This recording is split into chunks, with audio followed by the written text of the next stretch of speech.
What is up guys, Stark here. I am back for another Fate video, and in today's video we are doing a character spotlight for Valkyrie. So Valkyrie is a bunch of different Valkyries made up into one unit, I guess. So each time you ascend her, she will change her appearance to a different one of the Valkyries. So that's pretty cool. It's actually, I think, pretty unique. It would have been cool if they you could actually change between the Valkyries in battle. That would be really cool. But we're not that lucky yet.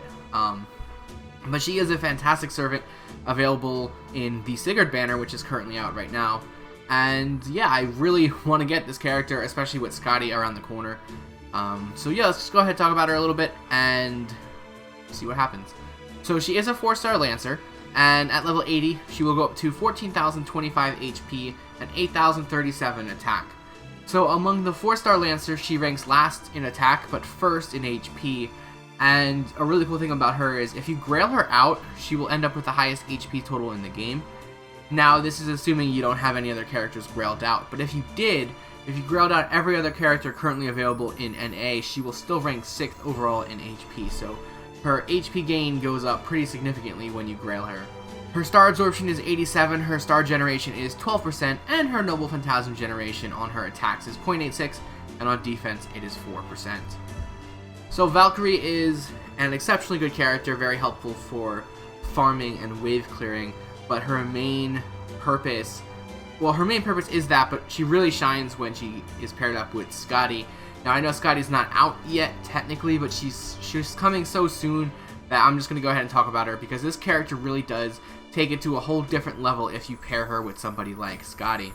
So for her first skill is going to be the Primordial Rune Valkyrie. This will increase her quick card effectiveness for 3 turns, as well as increasing her noble phantasm strength for 3 turns. So this is on a 6-turn charge time at max level, which is a little bit higher than you'd like.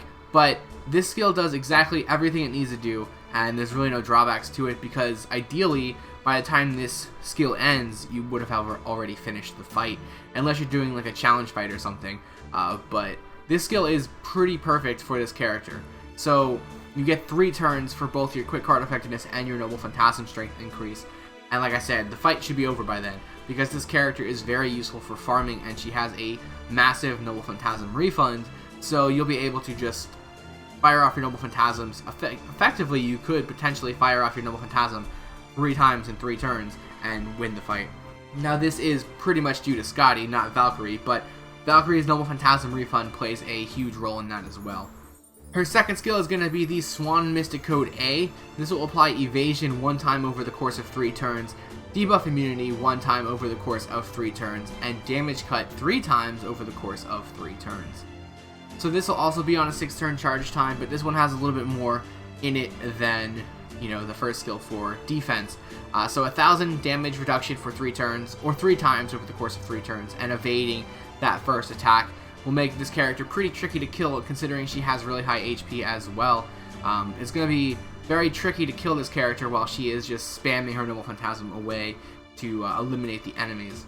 And then her third and final skill is the Fate Weaver B. This will increase her noble phantasm gauge every turn for 3 turns.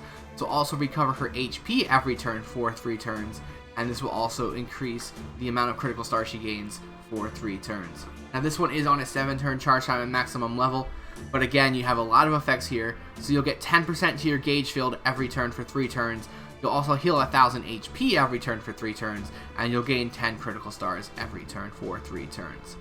So a lot's happening with this character. Her second and third skills have a lot of things in there, a lot of different effects, and this character is very, very hard to kill.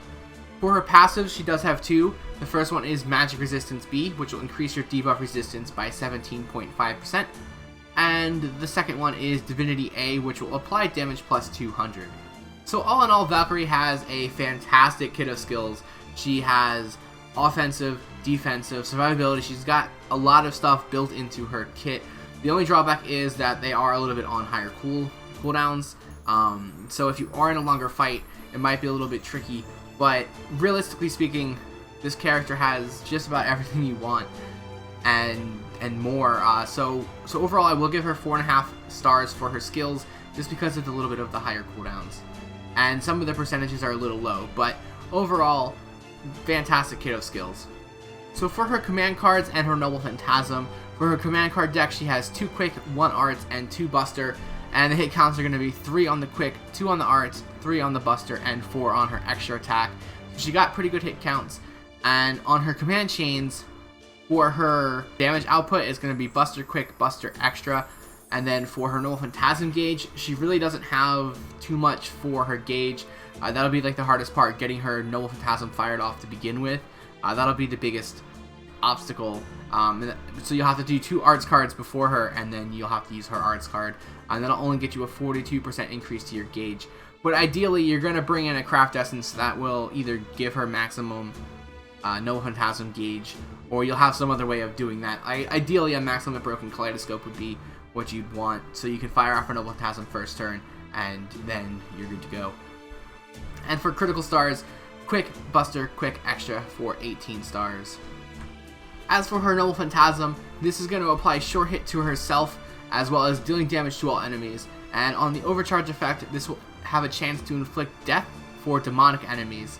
So this is a really good Noble Phantasm, especially for Noble Phantasm Refund, as it has 7 hits on the Noble Phantasm.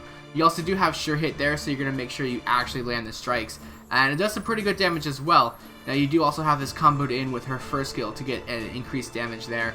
And like I said, that lasts for 3 turns, so you should be able to get a refund off of this of about 40%, and then her third skill will give you that extra increase of 10% to hit you to 50, and then you use Scotty's skill to get the other 50 to fire off a Noble Phantasm, and then you repeat the cycle with a second Scotty, and you get a third Noble Phantasm off. I've never actually done it myself, but that looks like how it works, so correct me if I'm wrong in the comments, but this seems to be a really good way to loop Noble Phantasms and farm extremely fast. So overall, for her damage capabilities, I'm only going to give her 3.5 stars here.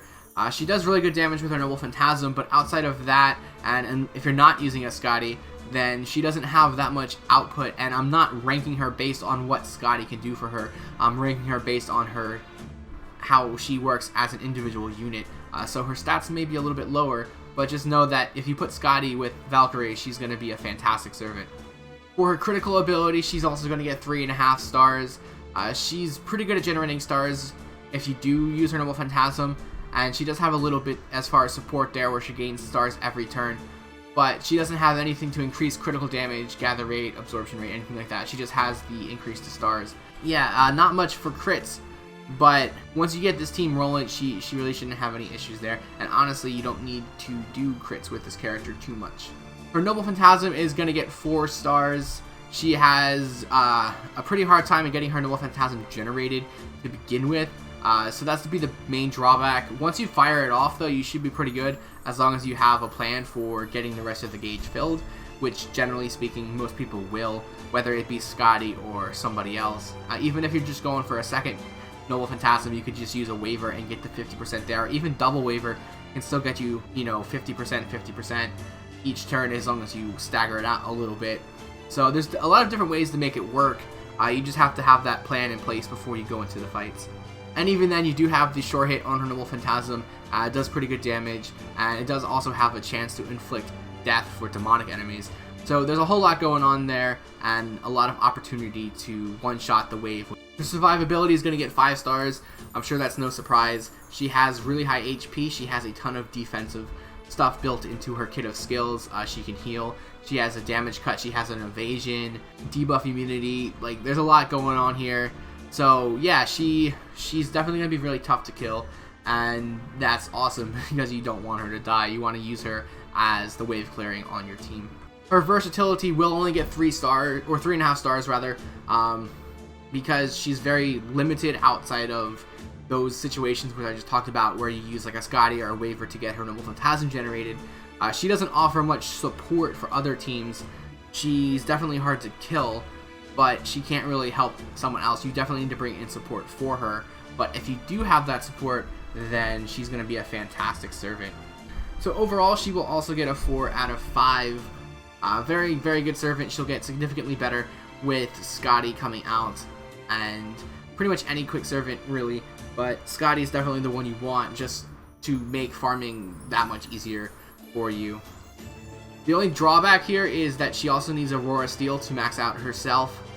so she's going to be clashing with Scotty. So it might be a little while before you can max out both Scotty and Valkyrie, but I'm sure if you're committed enough, you could definitely find the time to farm a lot of Aurora Steels and be done with it.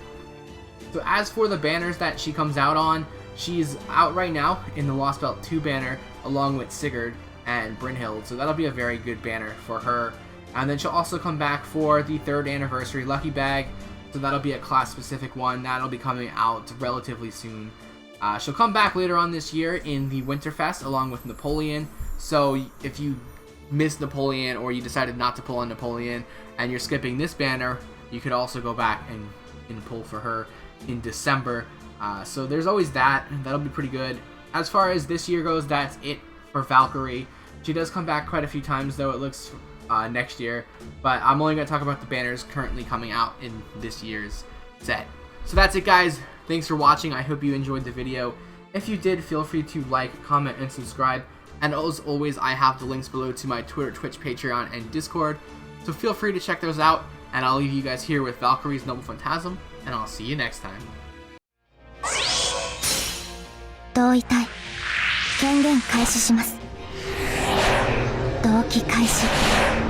照準完了。ラグナロク、イーブスラシル。